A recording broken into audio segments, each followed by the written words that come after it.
Okay, let's see if I can get the technology right. All right, so welcome everyone to the Reset and Restore.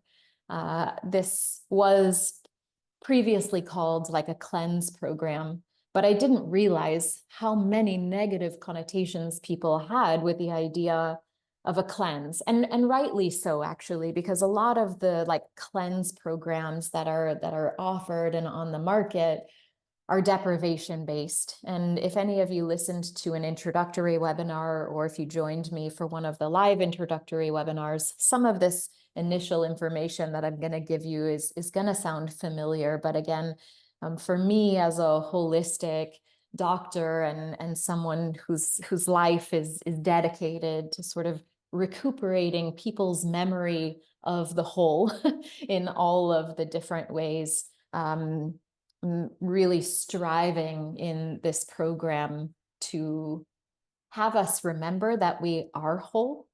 And that deprivation mindset that so many approaches take is actually a mindset that leads us stronger into the polarities of suffering.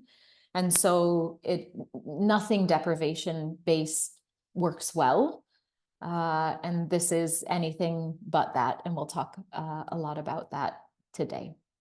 So the first thing that I wanted to show you is one, and there are many different variations of this, but this is sort of like a healing pyramid, like how we would approach life. And I know that what is motivating you to be here and bringing you here into this particular capsule is different. It's different for everyone. And that's why we keep the WhatsApp group, and that's why we meet live throughout the process, so that you can also share with me how it's going, and everyone is entering the conversation in a slightly different place, from having a diagnosed disease to just being interested in getting a better handle on wellness, or a holistic or non-toxic approach to living, really all across the spectrum. But what we have in common is how life tends to function. And we know through the realm of holism, and now science is really catching up to support this, that the very foundation of our well-being lies in how we are nourishing ourselves and how the state of our digestive system is. What we didn't know before through the modern lens, but what we've known for thousands of years through the holistic perspective, is that the well-being of the digestive system is actually the foundation of the well-being of all of the other systems in your body, from your nervous system to your brain, to your circulatory system, to your immune system, to the hormonal, to the endocrine system, right? How your hormones are being produced and function, to your metabolism. And so that's why the very foundation of any approach to well-being should include looking at gut health and looking at digestion. And that is what a lot of this program is oriented around. But of course, being a holistic approach, we're not only going to look at the physical, but really all of the manifestations of things that are happening on the physical level that also begin to happen on the subtle levels and energetic levels. And so we start with digestion, we move into like movement, metabolism, rest, and managing stress, reducing toxicity. But as I already told you, and we're going to parse this out little by little over the course of time in this week, a really deep understanding of how all of these things are connected, and really everything up to informed self-care relies on the health of your digestive system, all of it. And then, of course, where we would love to be is living in a realm where all of these tools from the first 4 levels we have in our back pocket, and we are proactive and empowered to take care of ourselves in a really knowledgeable way, so that when we start to perceive, right, even down to the brain squeezing because we're trying too hard to understand something, when we begin to perceive those moments of moving out of harmony on any level of our existence, we have a lot of informed self-care that we can do. And then, of course, there are moments where we need facilitation and we need for someone's objective opinion to help bring us back to a more harmonious level. And the other thing here as we start this program, and I'm just going to move all of you up to the top screen, is that many of the diseases that we're now diagnosing Describe normal responses to abnormal circumstances. And the couple of examples here, and again, we're going to take our time, really take all of this information in turn each week and look at it in with depth and with integration. But just to make sure that we're all kind of arriving in the right, time, place, and space as we begin the conversation, something like inflammation. Has anyone on the call ever thought of inflammation as bad? You hear about chronic inflammatory diseases, you hear about, right, inflammatory bowel, right? You hear about inflammation, and we are sort of conditioned now to think that inflammation is bad, but it's not. Inflammation is your body's way to respond to certain stressors. And it's really good that we have this response. It's just that the way that we're living life on all levels, from physical to the most subtle, intuitive, spiritual levels, is creating environments where these normal responses don't have the normal manifestation, meaning that the triggers remain in place. And so all of the normal manifestations of the physiology of your body don't have a chance to turn off in many cases. We see this also with autoimmune diseases, where thank goodness we have an immune system. Like, we were born with this innate system that protects us. But what has happened over the course of time, and especially with the introduction of a lot of modern lifestyle choices, but also the way that we've evolved as a society, spiritually and emotionally, the immune system, we see it, the increase of autoimmune diseases, because the immune system is doing its job, but because of different circumstances, it's doing it toward the wrong things, or doing it for too long of a time, and begins to damage, right? We begin to damage ourselves because the environment within which this very normal process is happening is no longer familiar. And so a lot of this program too is just getting us back to a place where we kind of get to the root understanding of where things come from, how they function, how they might be showing up for us, and what we can start to do to, again, feel empowered and healthy and well. And again, whether you're here because you have an autoimmune disease, or you're here just because you're like, that sounds fun to get a holistic approach, and I'd like to feel a little better or work on my digestion, it's all really relevant, because in the end, it's all connected. I said this in an introductory webinar, but this is another thing that I really love to remind people, is that something like a cleanse or something like a program, wellness, okay, we're being sold wellness across the board in so many different ways, right? Even wellness has become a consumeristic kind of thing. And my goal really in programs like this is to return us to curiosity and critical thinking and good question asking. But it's nice to remember too that traditions like this, traditions where we take time, whether it's one day or a few hours, or in this case, 30 days together, which is such a gift to yourself, to your body, to your mind, to your spirit. This has existed within the traditions and within the healing and medicinal traditions of humanity for thousands of years, that we understood that our bodies are capable of doing everything that we need them to do. But when they get overwhelmed, they stop functioning well. And so built into society and built into cultures has been things like fasting and cleansing and taking herbs to clear the liver, right, for thousands of years. And so this isn't a new concept. It's not something new that people are all of a sudden selling. It's just that from the holistic standpoint, because life is so different than it was thousands of years ago, even 100 years ago, that we need to modify how we are interacting with these traditions to make them really truly useful for what we're encountering in real life right now. And so why do a cleanse? Why do a reset program? Again, I'm going to encourage you over and over and over again to find out your why, right? I can tell you why from a medicinal standpoint and from an educational standpoint, but the real answer to this question is going to be really individual and really intimate for you. Why are you here? What inspired you to be here? And can you kind of keep a hold of that inspiration and that intention or that affirmation throughout this 30 days as you journey through what inevitably will bring some different changes and sensations throughout the program. But why cleanse on the broader platform? Just kind of what I've said in several different ways is that the way that life is around us is making it really hard for our bodies to keep up. And whether you eat healthfully or whether you live healthfully, it's really hard to avoid the thousands of toxins that are being pumped into our environment, into our processed food.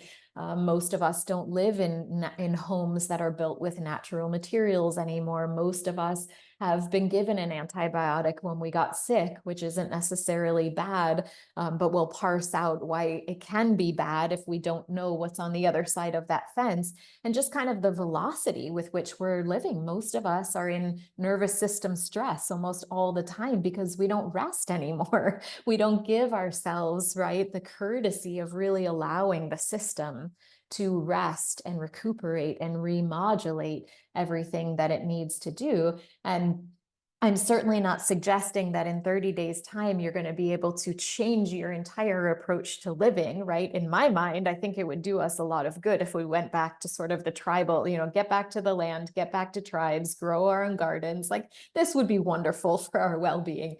I'm not living under any illusion that we'll be able to do that in 30 days, but it's really nice to be aware of what's happening so that we can do a better job of assisting our bodies, our minds, our spirits, and keeping up with these things that are making us not feel good. But a lot of times we don't really understand the origin or the tapestry, the combination of things that is lending to these also different stages of disharmony or dis-ease. And disease, you'll hear me talk about dis-ease a lot this way, because disease is another one of these words where it's like, disease, that's bad. Well, it's not ideal when we fall into disharmony or we fall out of balance, but it is really a state of dis-ease, right? It's not something we are. It's not inherently who we are. It's not a label. It's not a title. It's a state that we're experiencing, that when we realize it's a state that we're experiencing, we've already begun an understanding that we can change it, right? When you get stuck in a polarity or in a titling or in a diagnosis, it's very difficult to find the momentum to move with change and transformation. But when we understand that we're in relationship with everything all of the time, even our state of being, there's inherent movement in that, and so much easier to instigate and shape the change that we'd like to see. The other thing that I always love to point out at the beginning of this program is that your body is incredible.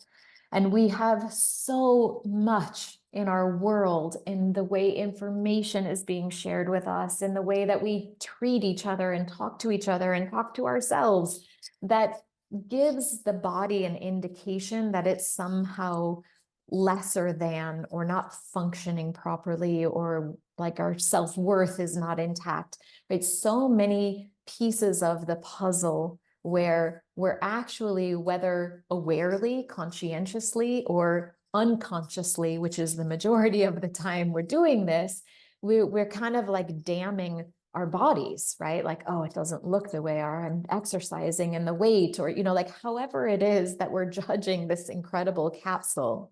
The reality is that it is like a miracle of functions that work together to support life.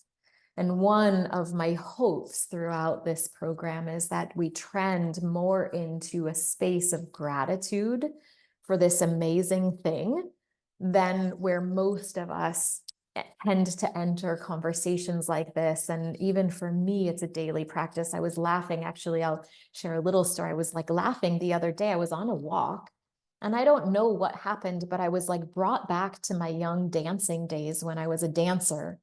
And, I'm sure that, even if you're not involved in theater or dance, like how much pressure there is to have your body shaped the right way, and your weight a certain, like I grew up under these pressures.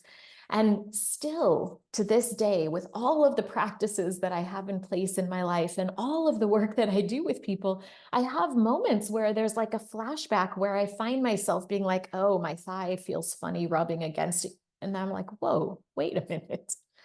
My thighs are powering me up this hill right now, right? So it's like a lot of it is also just beginning to recognize where we've fallen short of understanding what a miracle this capsule is, and re-instigating even self-talk that can facilitate our ability to reaffirm better relationships with that. And in this particular group, I'm going to present this slide next, because you might be like, well, I get the physical part, but I'm kind of into my spirituality right now, or I've become a yogi because I just traveled through India, or, like whatever it might be, because I have a couple of you who are just in India with me. And so we know the depths, right? And we know the structure of life, sort of beginning with the most tangible, like our investigations beginning with the most tangible. And we're also, I think in this particular group, you're already very aware that what is happening on the physical level has a resonance on every other level of our perceivable existence. And so if you do happen to be on a spiritual path right now, or you do happen to have a connection to your religion or your cultural traditions on a spiritual level, or spirituality in another way, it's really nice to point out that while there is sort of a deliciousness in touching into the spiritual realm, a deliciousness in starting to become aware of the energetics, right, of life and our emotions and everything that's beyond the physical. The physical is our foundation. Because as far as I know, one can't escape living in a body, no matter how realized you become as a spiritual being.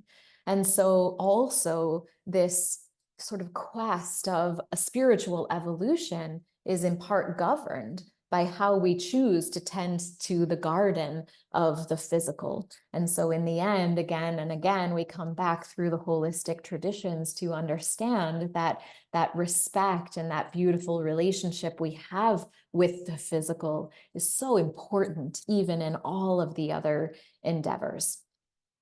And so, as I mentioned, this program, we are going to look at detoxifying the body, but really even the detoxification of the body is for the ability to get down into the depths of the digestive system and give the digestive system a chance to heal. And as we focus on gut health, and again, we're going to take sort of all of the different topics in turn from all of the different variations, some science, some research, and a lot of holism, of course.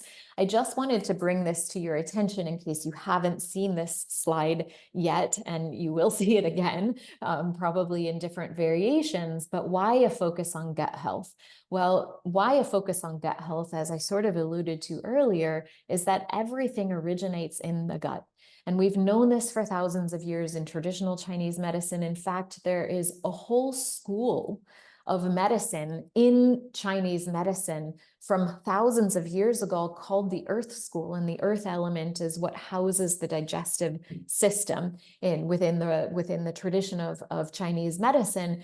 And the reason that this school was developed is because they understood even thousands of years ago that, and sort of their perspective, actually, let me say it in a different way. Their approach to healing was, no matter what disease a person comes into, look at the state of the digestive system. So there was already an understanding of what science now is also showing us. But what's happening in our modern world is that we're beginning to see that almost every place that we stray away from nature is damaging the gut. And if it's damaging the gut and we're not aware and we're not doing things to help recuperate the balance in the digestive system, this is part of what is leading us to have this enormous increase in states of dis-ease amongst all of society, and things as innocent as NSAIDs like ibuprofen, that, unfortunately, we're able to put commercials on TV to say, do you feel pain? Take an ibuprofen. People are like, great, because pain sucks and I don't want to feel pain, so I'll take an ibuprofen. And that becomes part of a daily routine. But what they don't tell you is that by doing that, you rip to pieces your gut microbiome. And where that leads to eventually is immune system problems and mental health problems. And this, these are, I'm talking extremes, but, some very innocent things, nutrient deficiencies, some from our food sources, stress. They now have more and more studies showing that just a maladapted stress response affects the microbiome. And the microbiome affects everything else, the way that it functions in the body. So it becomes quite an important topic across the board. And it's one thing that I also love to repeat in a program like this. It has become sort of one of my favorite venues to share education and ideas and become like a community think tank of like what we're doing and why we're doing it and how it's affecting us, which is so much a part of the mindfulness practices. But I do always have to remind you and remind me that we're not here to make any diagnoses or really medical evaluations of your state, right? That we leave it to real appointments and real evaluations. So I want to be careful always to make that clear. But one of the reasons that I feel comfortable offering a program where everyone is taking the same supplements for 30 days is because over the course of time and throughout the last 15 years of my clinical experience, what I've observed is the ramifications of many of these things, right? Little by little, almost every person I encounter can use a reset like this, whether it's part of their healing process or just part of their wellness process. Again, because of the demands of modern life, I feel pretty comfortable offering a program like this because I would say 99% of the people that come to me either online or, as it were, used to be in my office or even on retreats, and they start asking me medical advice, there is a shared commonality that we're kind of walking around with these vulnerabilities.